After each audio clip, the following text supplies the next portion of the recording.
I watched a homeowners association president get stripped of her title in front of two deputies right after my security footage played on a phone screen like a courtroom exhibit. 20-something neighbors stood on my grass with half-eaten sandwiches in their hands, suddenly realizing this community meadow was my farm. And the wild part is, none of this started with a fight. It started with a smile and a clipboard. My name's Jack Miller, and I've lived on Miller Farm long before Maple Ridge Estates showed up like a beige-colored wave on the other side of my east fence. I'm not the cute hobby farm guy either. This is working land, early mornings mud on boots, and a herd of animals that don't care about property values. Maple Ridge, though, that place runs on lawn stripes and group chats, the kind of neighborhood where people wave with one hand and screenshot you with the other. The first time I met Brenda Collins, she didn't introduce herself like a normal person. She stood at the fence line like she was inspecting a stain, tilted her sunglasses down, and said, "Hi, I'm Brenda, president of the Homeowners Association. Not nice to meet you, not love the view, just title first, human later." Then she looked past me right at my barn and went, "So, are you ever planning to tidy this up? It's very rustic." I laughed once because I thought she was joking. She wasn't. She told me the HOA cares about the community aesthetic, and even though my farm wasn't part of their development, it still impacted their residents. Then she handed me a flyer, like she was doing me a favor. A list of recommended improvements including painting my fence white and screening farm equipment from view. I said, "Brenda, this is a farm." She smiled like I'd just admitted something embarrassing. "Well, we'll be in touch." I should have heard the warning sirens in my head right there. Instead, I went back to work because I've got livestock to feed, not neighborhood politics to babysit. A week later, I got my first call from County Code Enforcement about my barn light being too bright. The light that's been on that pole for 10 years. Then another complaint about noise. My tractor at 6 in the morning on a farm. Then a handwritten note taped to my gate that said, "Please move old truck. Eyesore. Thanks HOA." It was my old pickup parked on my side behind my gate on my land. And somehow I'm getting lectured like I left a sofa on their sidewalk. At first, I did what every tired adult does when a petty person discovers power. I tried to ignore it. I told myself they'll get bored. I told myself it's not worth the headache. I told myself a lot of things that sounded smart and felt weak. Then Ethan Brooks texted me one night, just one line, "Jack, you need to see this." Ethan's a neighbor, kind of a border guy, not fully Maple Ridge, not fully farm country. He's also the type who lurks in community Facebook groups like it's a second job. He sent me a screenshot from the Maple Ridge Homeowners Association page. Big, bold post full of emojis, acting like it was the second coming of suburban fun. Community picnic, Sunday, scenic meadow by the barn. Bring the kids. Under it, Brenda commented, "Don't worry, it's all arranged." I stared at that word, arranged, like my land was a reservation. I texted Ethan back, "Tell me they're not talking about my pasture." Ethan just replied, "They are." That night, I walked the fence line with a flashlight. The gate chain looked wrong. Not broken, not cut clean, just handled. Like someone had tried it maybe more than once. I went to bed angry, but I still didn't think they'd actually do it. People don't just picnic on private property, right? Sunday proved me wrong. I stepped onto my porch with coffee, and I saw movement in the distance. A cluster of bright blankets, folding chairs, coolers, and those stupid little triangular flags people string up when they want something to feel festive. Right in the middle of my grass. Not near the fence. Not oops, we wandered. No dead center. There were at least 20 people, maybe more. Kids running around like it was a park. Someone set up a speaker. I heard laughter. And then I saw it, a printed sign stuck in the ground that read, "Maple Ridge Community Picnic." My stomach did this slow, heavy drop like my body was trying to decide if I should throw up or throw hands. I walked out there fast, but controlled, because the second you start yelling, people like Brenda turn that into a weapon. When I got close, Brenda spotted me and raised her hand like she was greeting a crowd at a charity event. "Jack, great turnout, right?" I didn't wave. I didn't smile. I just said, "You all need to pack up and leave, right now." The chatter died down in that awkward ripple way. People looked at each other, then at Brenda like she was the tour guide and I was the guy ruining Disneyland. Brenda didn't flinch. She actually laughed small and sharp. Relax. It's Community Day. I pointed at the sign. That's my land. She tilted her head. It's open space. It's basically part of the neighborhood view. I said view doesn't mean access. Brenda stepped closer, voice sweet but loud enough for everyone to hear. Jack, you're being difficult. Families are here. Kids are here. We told everyone it was arranged. And there it was. That little Karen magic trick. Turn your boundary into a personality flaw. I said I never gave permission. You're trespassing. One guy with a polo shirt chimed in like he was brave. Come on, man, it's just a picnic. I looked at his cooler sitting on my grass and I said, then have it on your lawn. That's when Brenda's smile tightened. You don't have to be hostile. The Homeowners Association tries to build community. I almost laughed. Almost.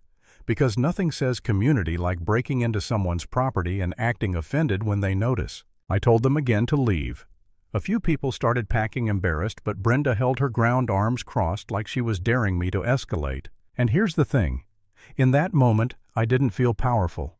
I felt outnumbered on my own land.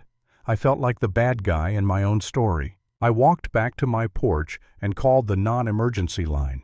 Not because I wanted drama, because I could already see where this was going if I didn't draw a line in ink. While I waited, Brenda pulled out her phone and started filming me from across the grass, narrating like she was making a documentary. This is Jack refusing to cooperate with the community. I just stared at her thinking, of course you're filming. Of course you are. The deputy who showed up was polite, but you could tell he didn't want to be there. He asked Brenda if she had permission. Brenda said yes, it was arranged. I said, no, it wasn't. And I realized something right then. If I couldn't prove it, this would turn into a messy he said, she said, and Brenda would live for it. The deputy told them to leave, and they did, slowly grumbling like I'd ruined their holiday. That should have been the end. But Brenda doesn't do endings. She does sequels. The next day I woke up to a Facebook post with photos of my barn in the background and people smiling on my grass. The caption said, thanks to Jack Miller for letting us enjoy this beautiful community space. Community space. I felt my face get hot. Not rage hot. Insult hot. Like someone had patted my head and stolen my wallet in the same motion. Then the letters started. One from the Homeowners Association saying my no trespassing sign was aggressive and unwelcoming. One saying I was creating a hostile environment near the development line.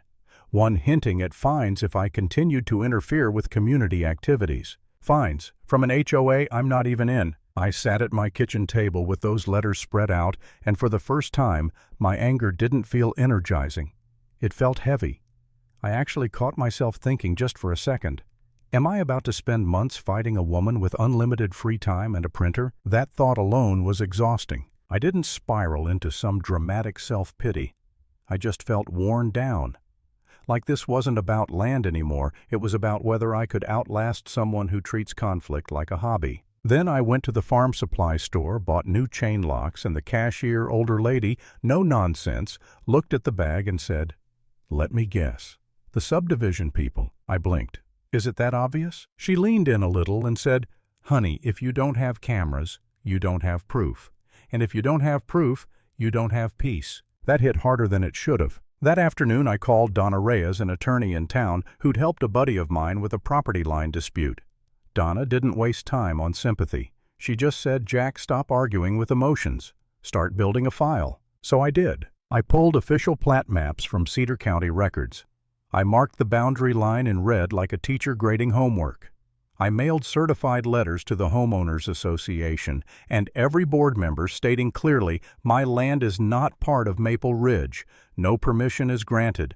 Trespassers will be reported. Then I installed cameras, not hidden spy stuff, just clear, obvious legal security cameras aimed at my gate and the section of fence closest to their walking path. 2 days later, Ethan texted me again. They're mad. Brenda's calling you unhinged in the group. I replied, good, let her talk. Brenda didn't just talk. She showed up at my gate with 2 board members like it was a press conference. She stood their clipboard again and said, Jack, the Homeowners Association wants to resolve this peacefully. I said, then stop coming on my land. She sighed dramatically. You're not being reasonable. This open space has been enjoyed by residents for weeks. I laughed. Weeks, Brenda. I've lived here 12 years. That's not tradition. That's trespassing with confidence. Her eyes flashed. If you continue this hostility, we will take action. Fines, legal measures. I held up my phone. Say it again for the camera. She froze for half a second, then snapped, "Don't record me." I said, "Don't trespass." That's when I knew the twist wasn't going to be something she did with her mouth. It was going to be something she did with her hands. People like Brenda don't accept no. They look for a back door. Saturday rolled around again. Sunny, perfect picnic weather, and around noon my camera pinged my phone. Motion detected East Gate. I opened the live feed and my jaw tightened so hard my teeth hurt. Brenda was there with the bolt cutter. Not a guess, not a maybe. I watched her step right up, put the cutter on my chain and squeeze. The chain snapped like a twig. And then, like it was the most normal thing in the world, she waved people in. SUVs lined up along my fence. Families spilled out. Coolers, chairs, kids all marching into my pasture like they were entering a public park. Brenda even carried that same stupid sign. I didn't run out screaming. I didn't do anything reckless. I stood in my kitchen, took a breath, hit record on my phone, and called Sheriff Hank Dawson. I said, "Hank, it's Jack. They cut my lock. I have video. I need you here." Sheriff Hank didn't ask me if I was sure. He just said, "On the way." 10 minutes later, 2 deputies and Hank's truck rolled up. People froze mid-bite. Kids stopped running. The music died. Brenda walked forward like she owned the air. Sheriff, perfect timing. We're having a community event, and Jack is harassing residents again. Sheriff Hank looked at the broken chain on the ground, then at my gate, then at Brenda. "That's your lock." Brenda blinked. Well, it was blocking access. Hank held out his hand. "Jack, show me what you've got." I handed him the plat map, the certified letter receipts, and then I played the clip. Brenda with the bolt cutter, clear as day, snipping my chain and waving people in. You could hear the sound of it. Metallic, final. Like a decision you can't talk your way out of. Brenda's face drained. She tried to laugh it off. "Oh my gosh, that was just the lock was old." Hank cut her off. "Ma'am, that's criminal trespass and destruction of property." One of the board members behind her murmured, "Brenda, what did you do?" And for the first time since this started, Brenda didn't have the room. She didn't have the crowd. She didn't have the narrative. She had evidence. Hank turned to the group. "Everybody needs to leave, now. This is private property." People started scrambling, embarrassed, grabbing their stuff, avoiding my eyes. A couple of them apologized quietly as they passed me, the kind of apology that means I didn't think it was real until a badge showed up. Brenda stayed planted. "You can't do this. I'm the president of the Homeowners Association." Hank said, "That doesn't mean a thing out here." Then something even better happened. Something Brenda couldn't interrupt. One of her own board members stepped forward, voice tight. "Brenda, we took a vote this morning. After your last arrangement, you're removed effective immediately." Brenda stared like she'd been slapped. "You can't." The board member cut in. "We can." And we did. Brenda's megaphone slipped from her hand and hit the ground with a dull plastic thud.